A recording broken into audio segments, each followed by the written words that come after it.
17. mars. Þér hlotnast ekki öll þekking og viska án þess að þeir eiginleikar þróa smátt og smátt innan frá. Lífið er stöðug þróun. Þegar þú varst barn þurfti þú að læra vissar grundvallarreglur. Þegar þú réttir fram höndina til að snerta eldinn var þér sagt að hann væri heitur og þú myndir brenna þig.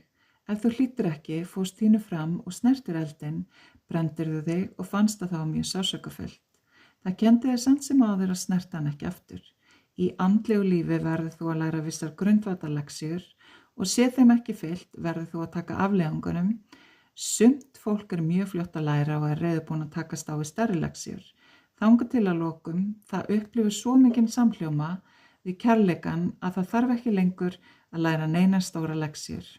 Það lifir lífinu í fullkomnu jafnvægi og í einingu við allt sem er. Það er æðsta vitundars ástand sem nokkur getur öðlast.